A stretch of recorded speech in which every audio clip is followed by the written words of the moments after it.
സിയറെ, പൊട്ടിക്കരഞ്ഞുകൊണ്ട് ഓമലെ ഞാൻ എൻ്റെ കുറ്റങ്ങൾ സമ്മതിക്കാമെന്ന ഇരടി പോലെ CPM കഴിഞ്ഞ ദിവസം സഖാവ് MV ഗോവിന്ദൻ്റെ ഒരു പത്രസമ്മേളനത്തിലൂടെ പാർട്ടിയുടെ കുറ്റങ്ങളൊക്കെ ഇങ്ങനെ എണ്ണി എണ്ണി നിരത്തി. പക്ഷെ അതിനകത്ത് അത് അപൂർണമാണ്, പട്ടിക അപൂർണമാണ് അല്ലേ? എന്ത് തോന്നുന്നു?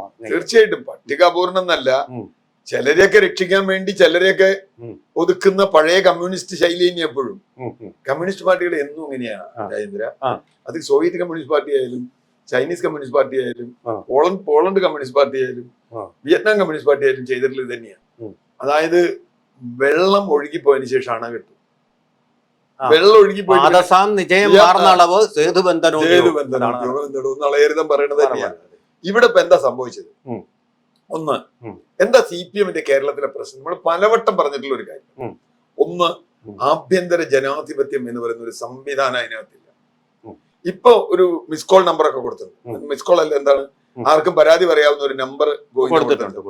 അതുപോട്ടെ, ഇനിയിപ്പോ ആര് പരാതി പറയാൻ? ഹെൽപ്പ് ലൈൻ കൊടുത്തിട്ടുണ്ട്. ഹെൽപ്പ് ലൈൻ പ്രശ്നം എന്താ? പ്രശ്നം കഴിഞ്ഞ 10 വർഷത്തെ കേരളത്തിലെ ഭരണം സംബന്ധിച്ച്, അതിലെ പാർട്ടി നിലപാട് സംബന്ധിച്ച് കൃത്യമായൊരു വിശകലനം നടത്തി സ്വയം വിമർശനം നടത്താൻ പാർട്ടി തയ്യാറുണ്ടോ എന്ന ചോദ്യത്തിന് ആദ്യത്തെ ചോദ്യം വരുന്നത് എന്താണെന്നറിയും?